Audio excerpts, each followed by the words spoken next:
Joining me today, I have Dr. Dwain Neil OBE. He's chairman of the Reach Society, and we're going to be talking about a number of issues today. And first of all, let me say, Dwain, welcome to Life Radio UK. How are things with you at the moment? Mike, thank you for the opportunity to have this conversation with you today. Like a lot of people in the United Kingdom, we are all on tenterhooks because of the impact of the virus. And of course, we're still worried whether Omicron will be as devastating on the community as the Delta virus. So far, the word is not so much. So Mm. let's hope it stays that way or gets better. Yes, indeed. And let's go back to that introduction, Dwain. Dwain Neil OBE. How did that come about?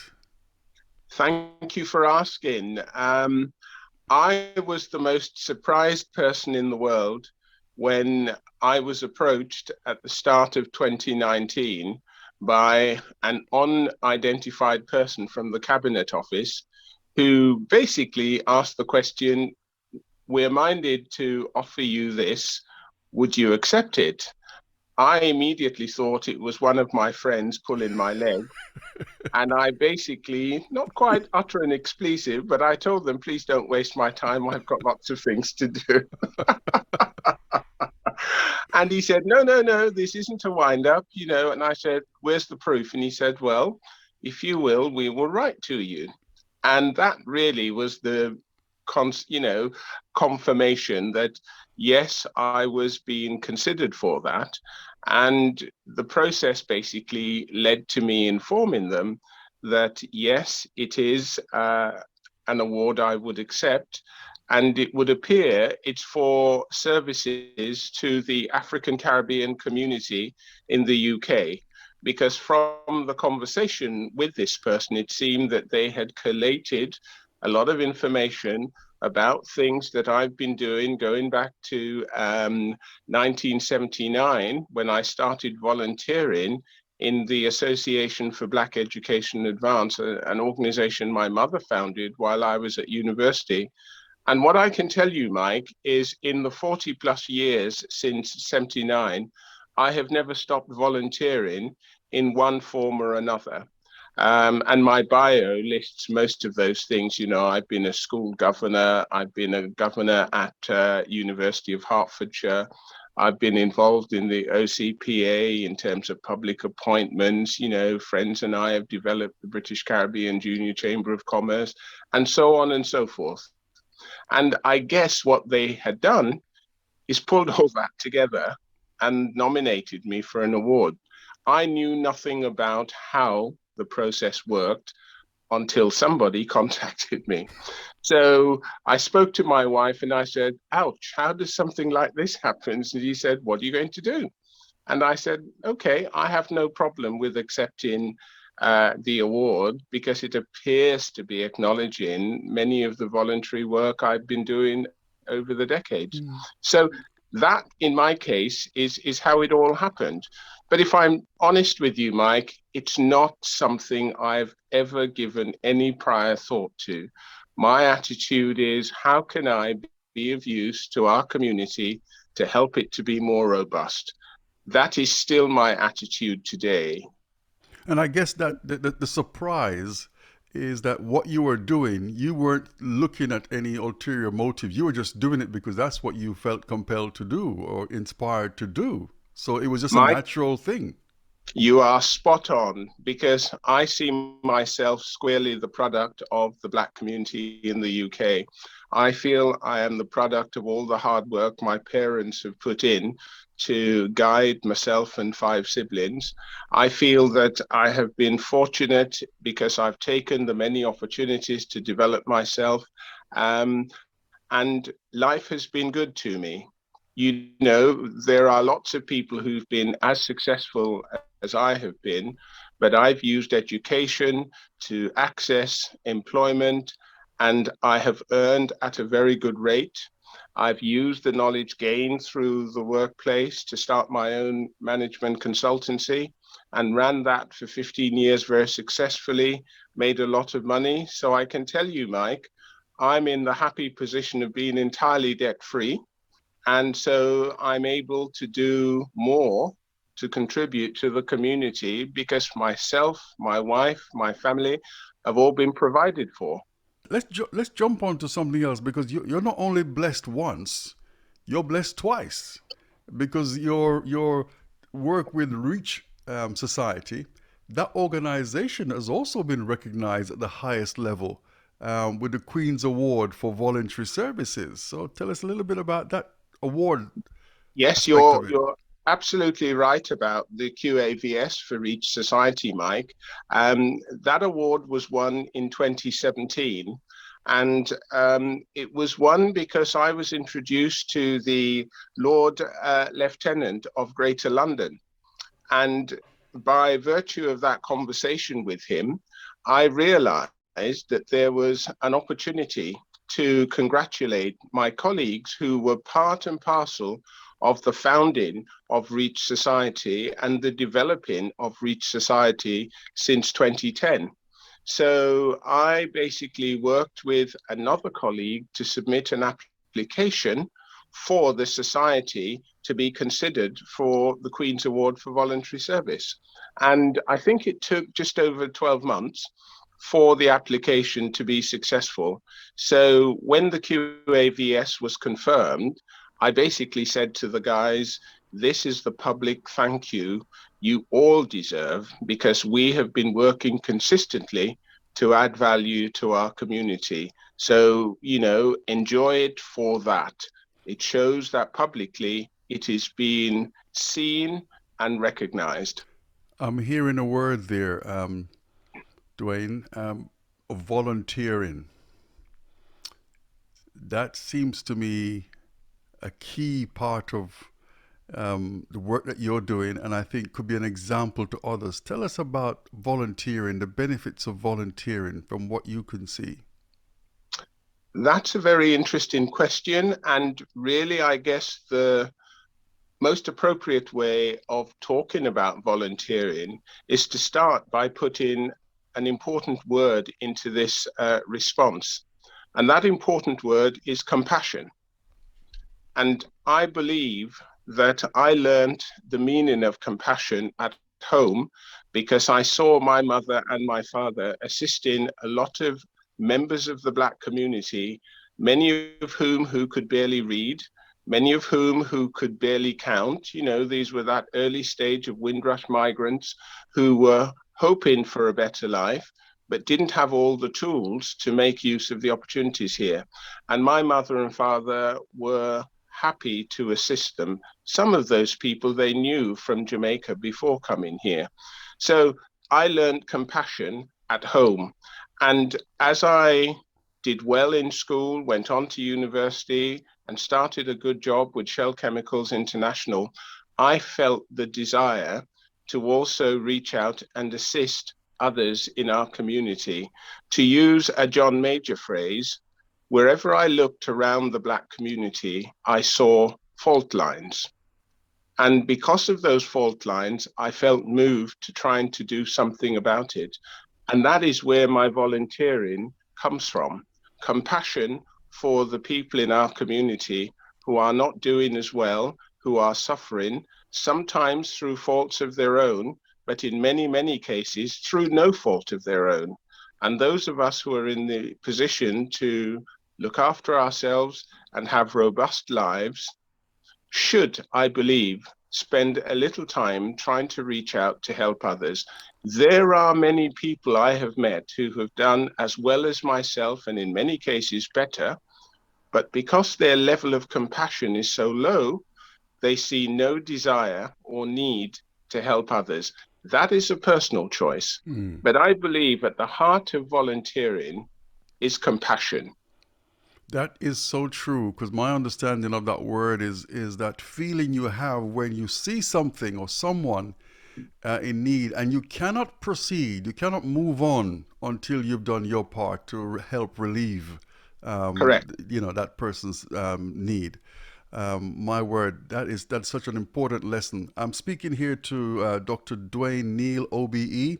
We'll be talking about his early life and the work with Reach Society. We're going to be talking about the Windrush Day, Thanksgiving gatherings as well. Let's go back a little bit and talk about your early years then. Born in Jamaica, tell us about those experiences, maybe one or two things that stood out for you, made big impressions on your life. Okay. Jamaica is an interesting country for me to talk about because, unlike a lot of people who came to the UK as adults, I left Jamaica when I was about eight and a half. So my earliest memories of Jamaica are those of a child's memory. But those memories I still hold on to today because they were very happy memories, they were very strong memories, and they, I think, have helped to shape my character. So, my memories of Jamaica, the 2 years before coming to the UK of living in Trelawney with my siblings and my grandmother and cousins, because Granny seems to be the go-to place for family members who Hmm. needed a bit of respite while they sorted themselves out, either by working away from Jamaica or by trying to establish themselves in Kingston or whatever. And then after a little while, the children were sent for. We were part of that experience because we were only with Granny, and it's myself and five siblings, for 2 years. And our parents sent for all of us in one move to join them after that 2 year period. So those 2 years in Trelawney were very good years. And for maybe half of that, I spent it with my favorite aunt, Auntie Kitty, and her husband. And so I had a slightly different experience to my younger siblings by virtue of living for about a year with my Auntie Kitty.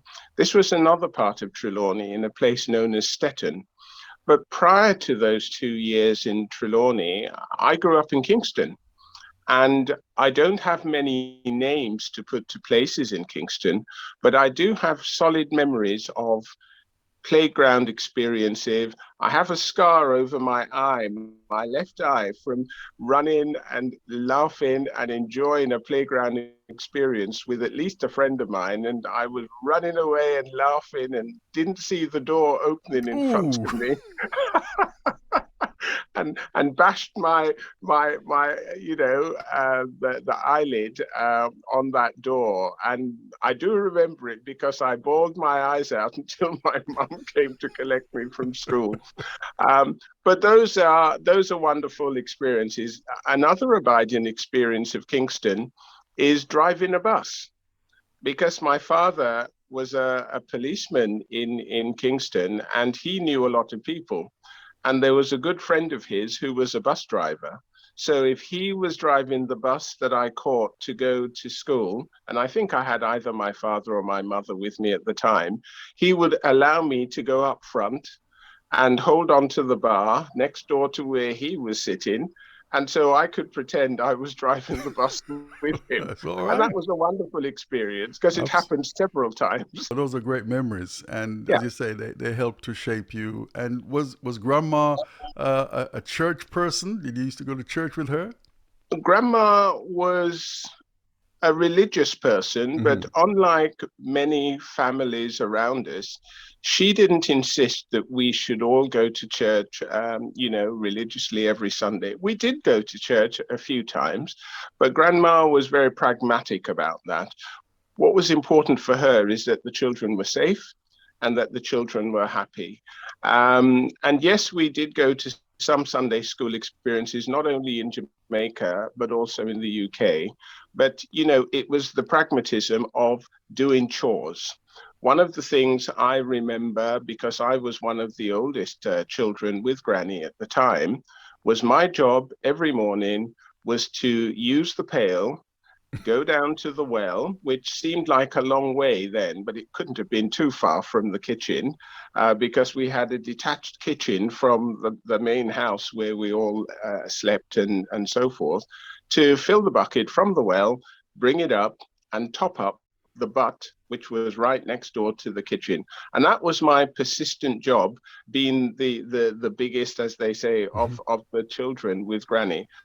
And it was great because it taught me a sense of responsibility. Mm. And the kitchen, of course, was large enough for all of us to be there at meal times. And so, I have strong memories of the food that was being cooked and the jokes that were being shared as we were all eating in the kitchen and so on. And Granny had a large front garden where we could all play. You had these tall trees there where you'd have not the mangoes, but the coconuts, far too tall for us to climb, but we had at least two or three of them in the front garden. And Granny was the gardener as well because she had rose bushes on one side. And that's the place we didn't play, because if we fell into those, we Mm. would hate it because we'd be, pick up all the thorns. But there was plenty of space elsewhere to Mm. play.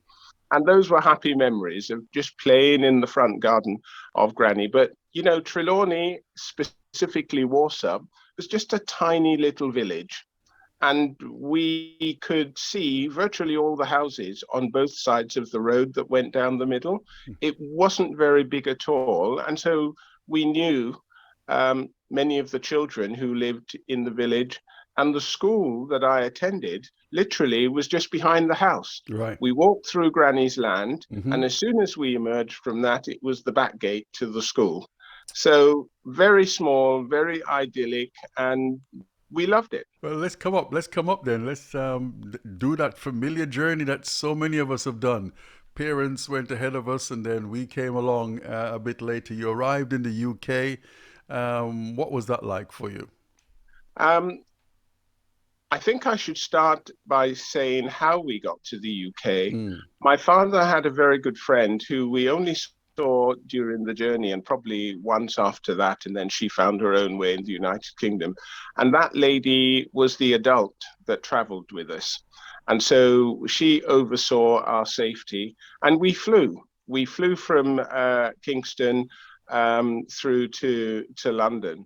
And so what I do recall is meeting both my parents, my siblings and I, and then I guess we probably took the train, but I honestly don't remember the journey from the airport to our house, because we have lived in Brent all of my childhood life between 8 stroke 9 and when I left for university. Um, so my experiences of coming to the UK is the UK, London specifically, was not Warsaw, was not Jamaica. And we noticed that straight away because it was a lot colder. And we all had duffel coats that very year we arrived because we had to wear our duffel coats to primary school, and you had to wear your gloves. And if you left either, you would know all about You it sure because the would. weather was a lot colder. But for me, the experience in those early years were interesting and good ones because I was always passionate about reading. I was always passionate about numbers. And I say that because my parents would remind me that as a child, I couldn't go to sleep without having a bedtime story.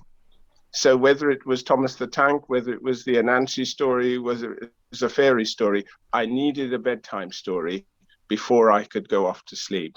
And my mum told me as a teenager, that's how I learned to read. Because as soon as I could connect the words that she or my dad was pointing to the words that were being said, I wanted to do that myself. And so mum tells the story that before I went to school at 4 and a half, I was a fluent reader. But the flip side to that is my father knew that numbers were important. And so he made sure, even before I left Jamaica, that I had learned all of my tables, but not just learnt them on day one, but I knew them on days 2, 3, and 4 because he could see it was important to be comfortable with numbers. I didn't appreciate it at the time, but it gave me a huge advantage because when I came over to the UK in primary schools, one of my earliest observations was a lot of my peers, white and black, struggled with numbers. And they struggled with numbers because they didn't know their tables. So we were asked to do a sum. After the school, the teacher showed what to do, and I got on with it. And where I needed to add numbers, I did. Where I needed to multiply numbers, I did. Job done. Yeah. My dad was the person who ensured that it was in my long-term memory.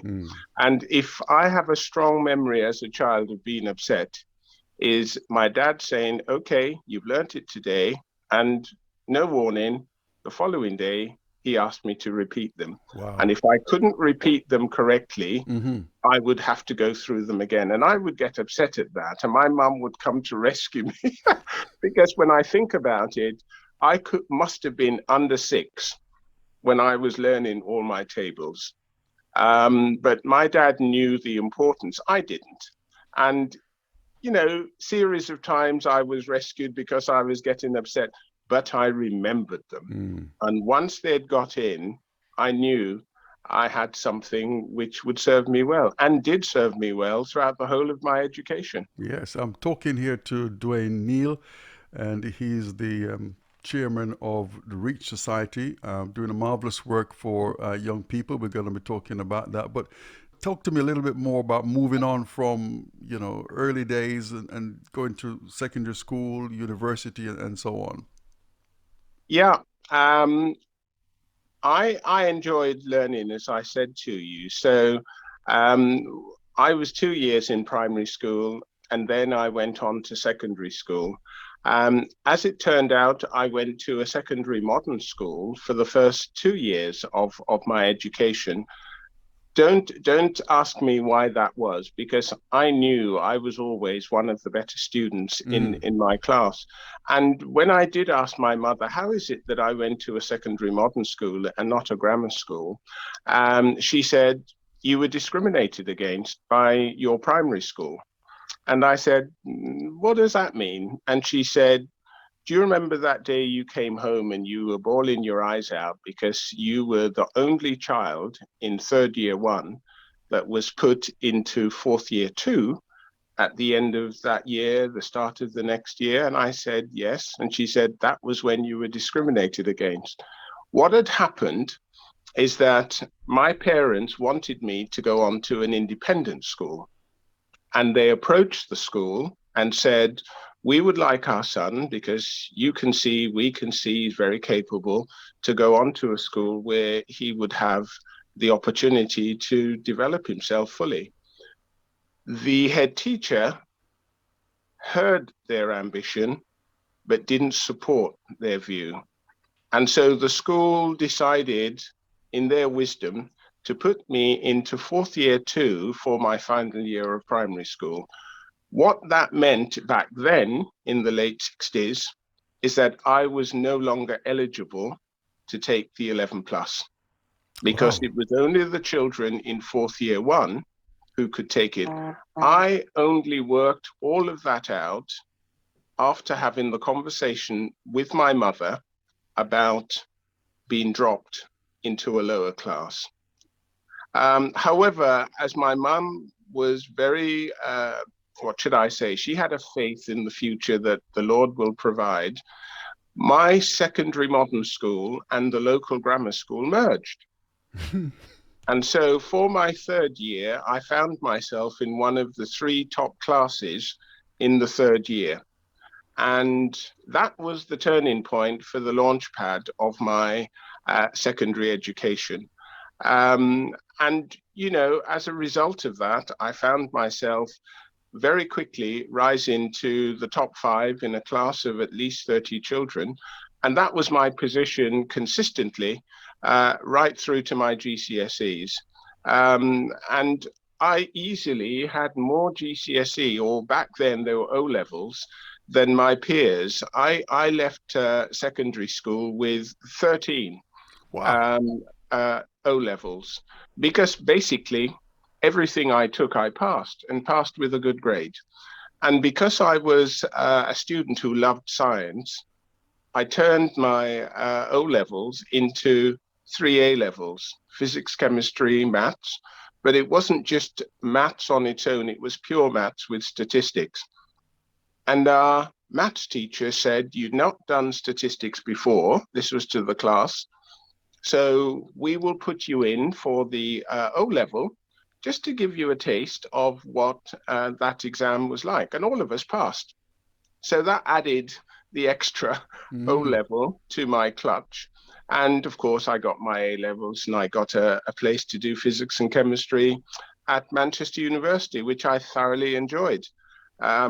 And the only reason, Mike, that you're talking to a PhD in nuclear chemistry today is that my favorite professor at Manchester University tapped me on the shoulder in my final year of my joint honours degree and asked the question. He said, "Dwain, what are you going to do when you get your degree?" And I said, "I'm going to go to work." I've been waiting all my life to earn some money. I'm going to go to work.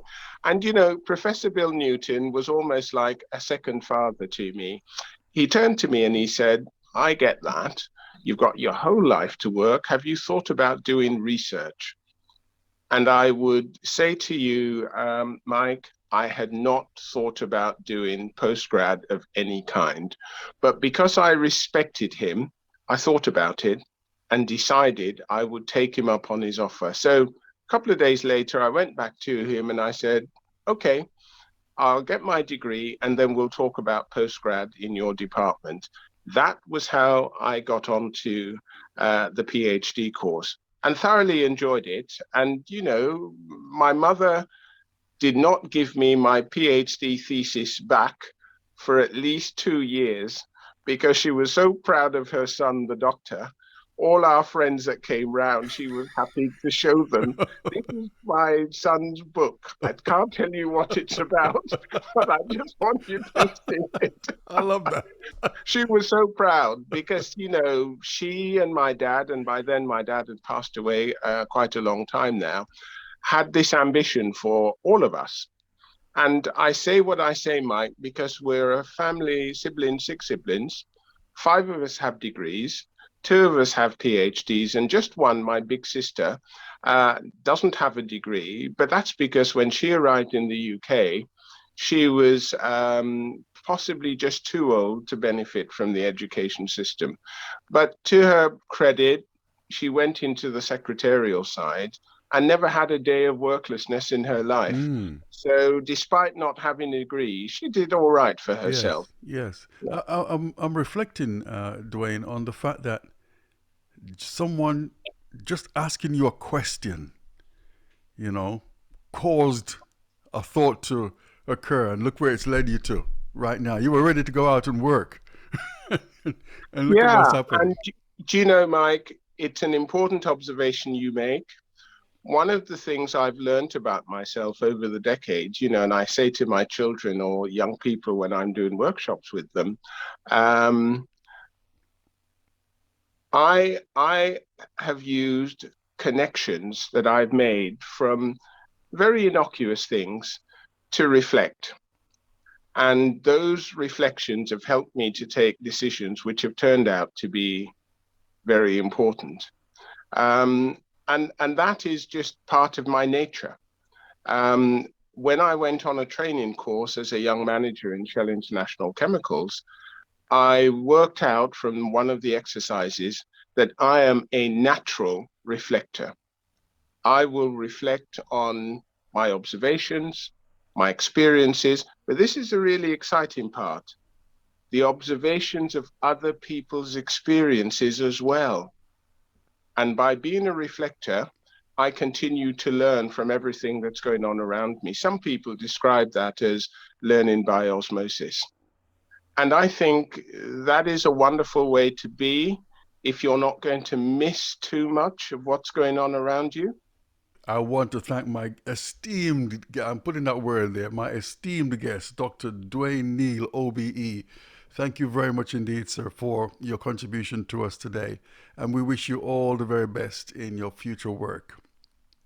Mike, it's a pleasure serving the community, and thank you for the opportunity to have this wide-ranging conversation. God bless you indeed, sir. It's been a pleasure, and I will be coming back to you. Take care and God bless. Thank you, Mike. Take All right. care. Okay, now.